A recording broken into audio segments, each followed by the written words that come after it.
Ideally, you would want somebody who is a couple of steps further ahead on the journey. It's actually very nice to have some folks who are several steps behind on the journey. But the idea is that you're all moving kind of towards the same reality.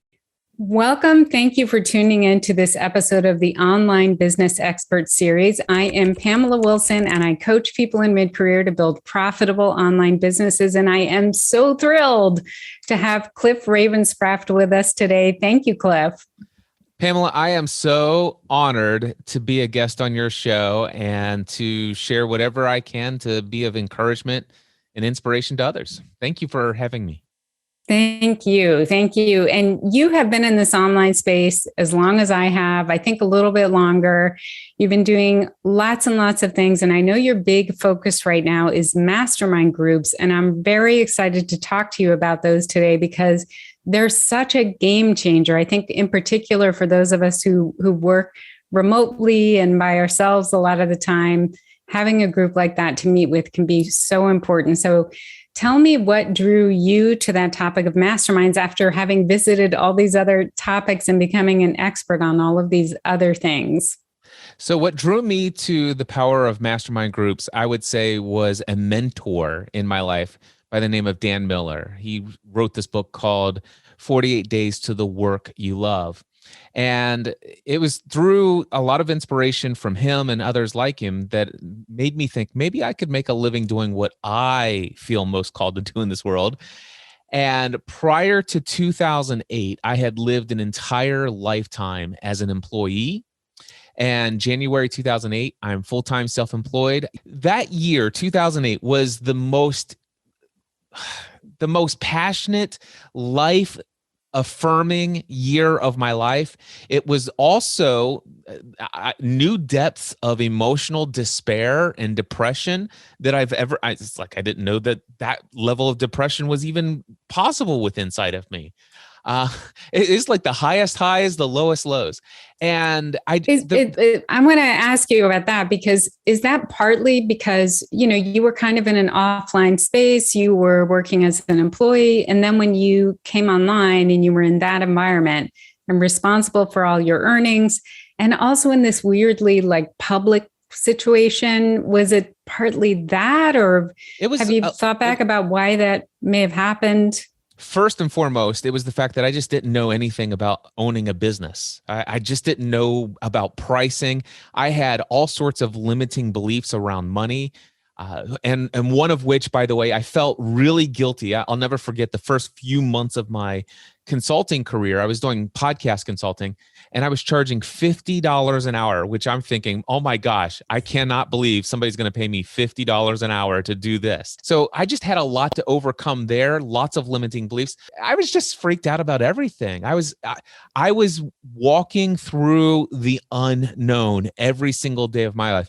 It was an adventure. I loved it when I loved it. And I was afraid and scared because of what I didn't know. So, did you have support during that time? Did you have a group of people you could talk to, or were you just trying to figure it out on your own? And it sounds like your brain went into overdrive. So what happened was, before making the leap from employee to business owner, I developed something called I can't remember what I called them. I didn't have the phrase of mastermind yet, but business advisors, if you will. I had 10 people who were business advisors to me. The only thing is as a lifetime, spending a lifetime as an employee, guess how many business owners I was doing life with at the time? Not a lot. So inside of my business advisory team are just people that I love and I trust that had my best interest at heart. So my biggest issue was not that I didn't have support from people who believed in what I was doing. My issue was that I was doing things in my business where $50 an hour seemed just as crazy to them as it did to me. And so I had a lot of support in my beliefs, no matter how limited those beliefs were. So I didn't have insightful advice. I didn't have insightful feedback. I didn't have insightful encouragement and support. But my path in life was not the same. but I was living in the old mindset that was known to me. So what I decided is I want a mastermind group of people where I will quote unquote upgrade my peer group. And in a way that almost sounds bad. It's like, listen, you guys aren't good enough for me, but that's not what I mean. What I mean is I need to upgrade my peer group to a level in which the people in my peer group, the people I spend the most time with, are on the same journey that I'm on, that we're pursuing the same kind of things, that our standards are the same. We want to be of service at the highest level, and never at the expense of our integrity and our values. I want to surround myself with people who are able to double or triple their income and reduce the amount of hours they work each year by 10 or 12%.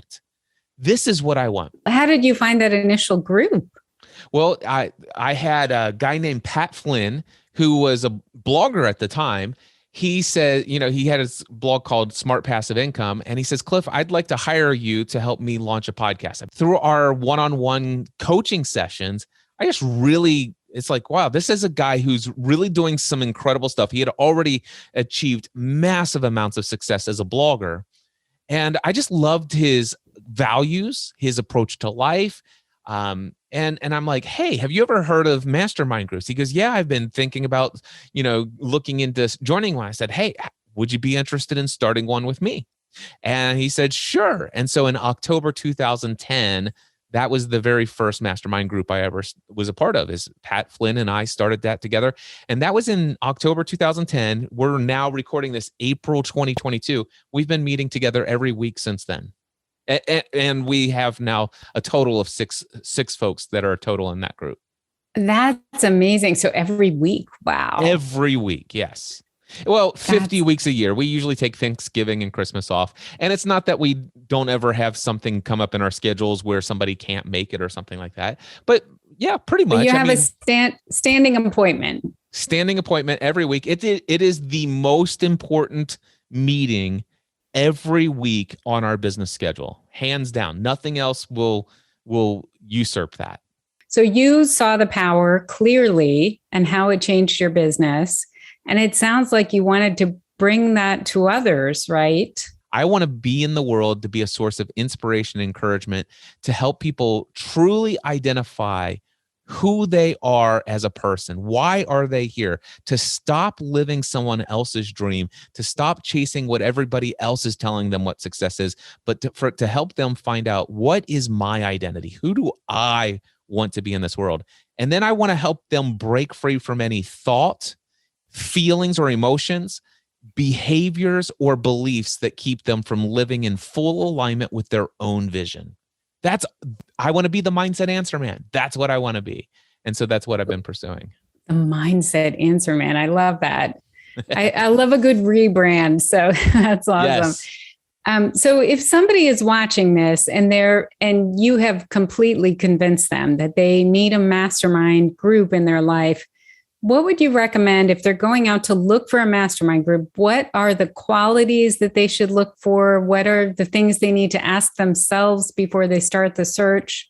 What would you recommend to them? First of all, I would figure out, number one, who am I and why am I here? Those are two very important questions, because until you identify very clearly who you are, what your mission, what your purpose, what your values are, your vision of what success looks like, it doesn't do much good to go out there and find and surround yourself with a group of people. You want to find and surround yourself with a group of people who will support that vision of who you are. You want to work with a team of people who will work in perfect harmony to help you become your best version of who you want to be. Then what I would recommend is that you find some other people who are on that journey. Ideally, you would want somebody who is a couple of steps further ahead on the journey. It's actually very nice to have some folks who are several steps behind on the journey. But the idea is that you're all moving kind of towards the same reality. Of life to me means this. And you want people who have that affinity for your values, your vision of what life could be and should be. And so that's what you want. You want a group of like-minded individuals. By the way, this is not a group of people who are going to be your yes people. This isn't a group of people who believe everything you believe. This isn't a group of people who, aren't going to challenge you. It's just a group of people who overall understand that life is this. Absolutely. Yes. Do you want to hear my analogy for Yeah. mastermind groups? My analogy is it's kind of like being in high school where you're maybe like sophomore or junior year. So there are some people ahead of you who are walking ahead in certain areas, maybe not in every area. And then you've got people behind you, but you're all kind of going to the same high school, right? You're working through the same basic program and have similar goals. And people behind you, you can help them, and people ahead of you, they can help you. Yeah. And some other character traits that no matter what your affinity is, whatever you're going after, you want some people who gravitate towards a more positive outlook on life. That's going to be incredibly helpful. You want a group of people who have demonstrated the not just a desire to do what you're doing, but they've taken some risks. It's not incredibly necessary that you find and surround yourself with people who are ultra successful. Matter of fact, you'd probably be better off with surrounding yourself with people who have a handful of successes that may or may not seem impressive to you. But the more you can surround yourself with people who have had at least a few risks and successes, no matter how small they may be, but even if they have more and more failures behind it, those are the people you really want to surround yourself. The people who have gotten knocked down, beaten, and bruised by this journey called online business ownership or entrepreneurship. You want to surround yourself with people who get knocked down and every single time get up again. And they have that perspective. You get knocked down and they're like, that's not a big deal. You just get back up and keep going, right? So one thing I want to ask you is, you've done a lot of things. Those of us in this age group have done a lot of things at this point, usually. And what I wonder is, how would you express the values that imbue all of the different things that you do? What are the personal values that you make sure are present in all of these different things? The event, the mastermind, you do one-on-one coaching, even back when you were doing the podcast consulting. What personal values have flown through all of those things? Authenticity is number one. Just authentically sharing my story. Transparency, vulnerability. Those all three are separate attributes, but they all work in conjunction to kind of describe my approach to how I've always done things. My thing is, I hate to say this because I actually like failing. Because when I fail, it's just every time I have experienced a new failure, I learn the language that's necessary to resonate with an entirely new audience who that's their experience of life. And so most people I have found are afraid. Matter of fact, it's like, listen, I can't get out there. I feel like an imposter. And what if people only knew how scared I was? What if people only knew that I went and created this course and it only got 13 sales? What if people knew that I offered a in-person workshop and only 3 people showed up? What if people knew that I had a conference that I was going to attract 300 people, but only 87 people came to? What if people knew? And it's like, listen, as far as I'm concerned, let me tell you my hopes and dreams. Let me tell you my plans on how I'm going to get there. And let me share with you my results, not just the good, but also the incredibly painful ones, because it's those things, being so transparent, vulnerable, open, authentic. For me, it's what's always attracted the main community, those people that I think it was Kevin Kelly in 2008 wrote the book, the article, 1,000 True Fans. And I've reached hundreds of thousands of people since 2008, actually since 2005, because I started in December 2005, what I'm doing today.